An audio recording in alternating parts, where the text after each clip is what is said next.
Good morning. Welcome. Nolan Bowerly, Bitcoiner.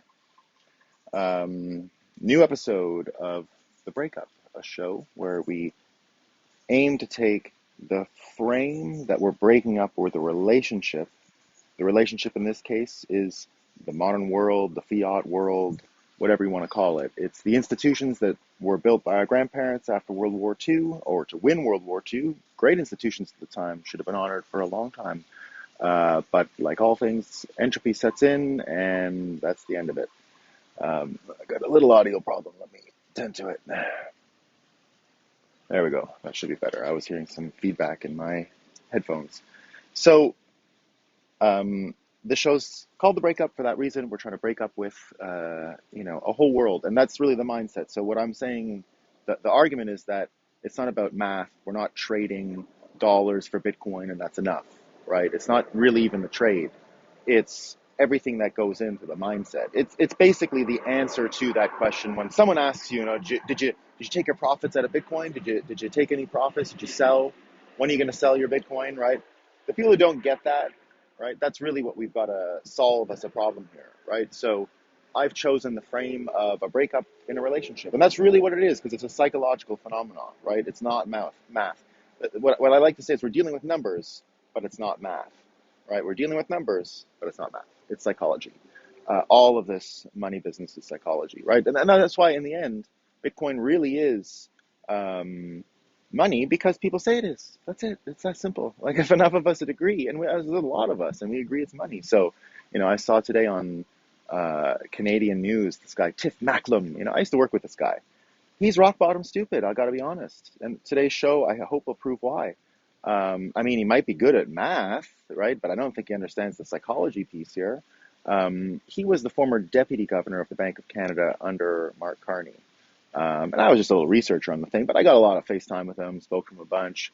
And it turns out, a lot of his family is from the little village I grew up on the Quebec-Vermont border, so we had something in common and this and that. And then when I was done with the Senate study, I got the chairman of the Senate Banking Committee in Canada, a man named Irvin Gerstein, right? He's great. He used to have this speech. He was the head of People's Jewelers, right?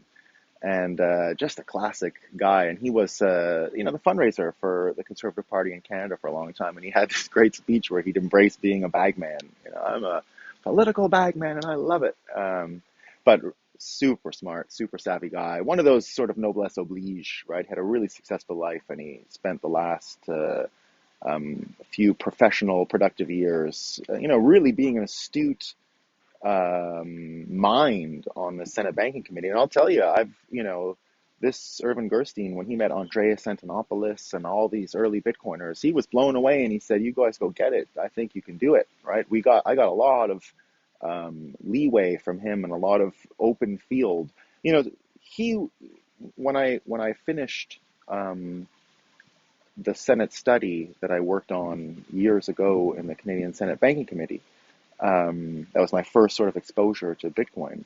We hashed the report into Bitcoin's blockchain in 2015. And he actually did the formal thing and had the entire committee, pass the statement that we would hash into the blockchain, mentioned it in his press conference and his press release as we were formally tabling the document in Parliament. So it's a pretty neat thing. And he totally got it. Incredible guy. And he introduced me to this Tiff Macklem guy. He went and said, because Tiff Macklem, when he left the deputy governorship in Canada, he went and became the dean of Rotland School of Business. And I said, well, 2015, if I'm leaving the Senate, let me give the education racket a little try, because there was stuff happening in Bitcoin back then too, but any source of income was interesting. So I said, I could help you out at Rotland School. Of course, not interested. And then he comes out today, I guess he can mind read Bitcoiners. He says, they're just all speculating. And okay, yeah, sure, speculating. All right, Tiff. But I'm glad the Canadian journalists push back on him a bit, ever so gently, as they do in Canada. But today is about predictions. So Tiff, right? Bad predictor. And the reason I'm using predictions now, so part of the breakup, right? What I think is useful is which voices, whenever you are in a relationship breakup, right? There's the people you trust to get you through it, and the people who you look to, and the people who have the right advice. There's always this sort of subset of people that come up around one of these events, right? For some reason, people seem to organize along these lines, and you see it time and time again. So what I'm trying to do is get you the people to look to, first of all, as the world is changing, right? So they're just useful for that. But also the people you should look to, almost as support in this breakup, because these are the predictors. These are the people who have seen things correctly, right? Now, today, and the reason why I think prediction is a great tool for this is that what predictions allow you to do is, if they're correct, it generally means that the mindset you had, the worldview you had when you made it, was more or less accurate. Right? It could have got lucky, but if you see a lot of these in a row, then you start to build confidence that this is a predictive person who sees the whole field and is able to see around corners and all those good things. So,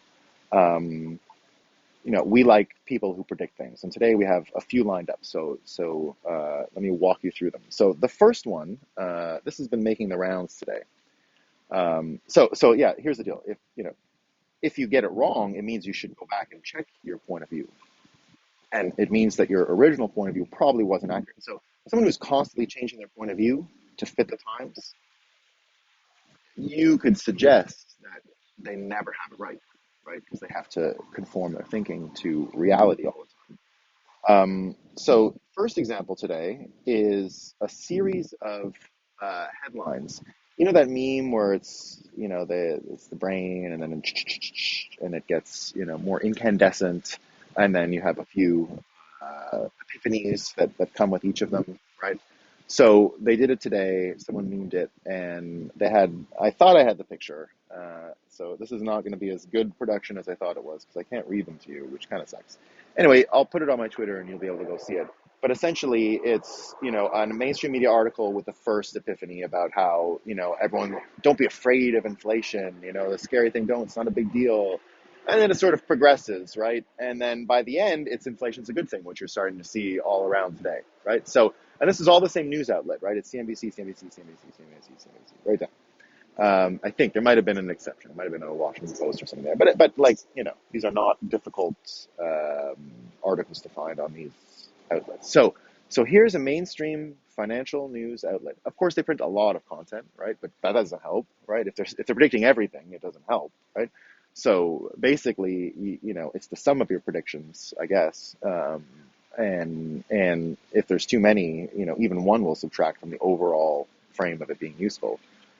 But in this case, you can see that progression. So, does this sound like a worldview worth reading today if it has to change tomorrow each and every time? Right? Right? I don't think it is. Right. Now let's take a look at Chris Dixon, right? A16Z partner. And I came across, it's sort of making the rounds today, an article he was quoted in 2014 in CoinDesk, my old uh, enterprise. So he was quoted in a CoinDesk 2014 article saying Bitcoin to 100K. Well, we're closing on it now, right? Chris Dixon is far closer to right than wrong. Chris Dixon's a guy who,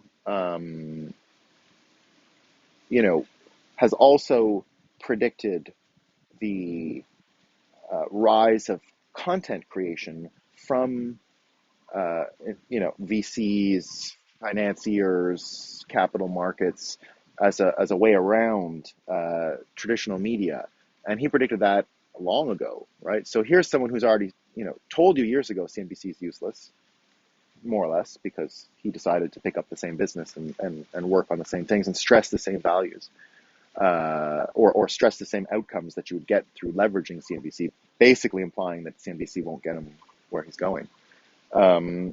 If I can mind read. So look at those two in contrast, right? Look at the mainstream media predicting, inflation's good for you now, but it was, don't be afraid of it before, and then everything in between.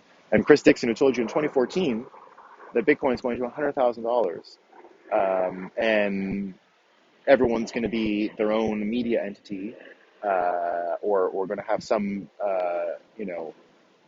capacity to change the world with their own content creation. That's all true.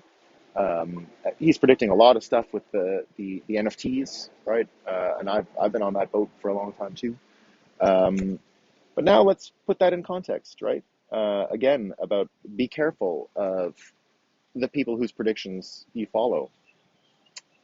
We see today with the Kyle Rittenhouse case. Um, let's stop talking about Bitcoin for a moment and 100,000K. A lot of people tweeted out in that summer of protest and riot in 2020 that they didn't want to live in a country where Kyle Rittenhouse wasn't seen as a terrorist, right? They predicted an outcome and a world where he was seen as a terrorist, and they wanted it, right? Where he was a terrorist.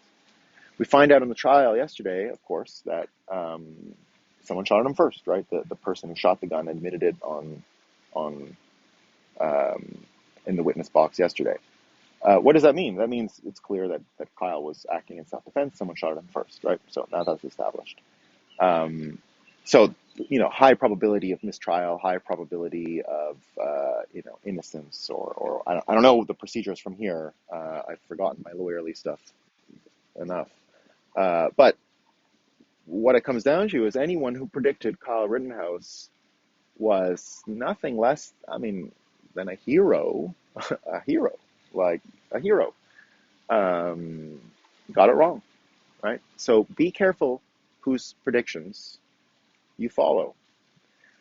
And I want to put one other name forward because he's become, I think, one of the best models of this, and that's David Sachs. And David Sachs, came right out today and tweeted prediction, right? So David Sachs, you know, PayPal Mafia, for those of you who don't know who he is, he worked with Elon Musk and Peter Thiel in the early days. He was really early into Bitcoin and cryptocurrencies with Craft Ventures and was never really, at first I thought of him as a boring thought leader until he started to do this stuff and speak his mind and predict things that were what he really thought. I almost thought he was holding back before, but ever since he really embraced his worldview and started to project it and share it with the world, he's become one of my top minds in this World War III, in this great reset shift,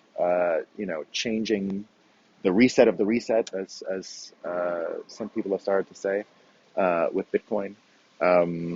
David Sachs, I think, already is with the new podcast that he launched with Calcanis and the other guy. He's just the best right now. He made a prediction, so everyone listen up, right? I'll share it with you. That MMT is going to get proven, I don't know, wrong what he said. It's going to get, the people who have, the experts who promote MMT are going to be unmasked as the greatest fools in this era. Take it as you will. I tend to agree with David Sachs. Maybe not the modern monetary theory part. I think other people are going to have to take the fall for that. I don't think it's quite big enough of a movement. I think the overall, banking people are going to get it. But we can all agree MMT, maybe we don't all agree.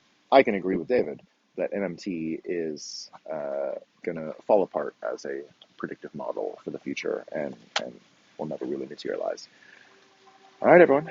That's it for this short episode. We're again in Lisbon and rather busy today. I've got a Glenn Greenwald interview to produce for next Monday, and I've got to talk to some folks. And I'm producing a show here in Lisbon with all kinds of crypto folks. So I've been kind of behind the scenes and doing some just programming and coordination of stages and things like that. But it's been an interesting experience here. Got in touch with some old Bitcoiners who are around for the couple of days, and it's been awesome. So looking forward to getting back to Canada and the United States, though. All right, everyone. See you next time.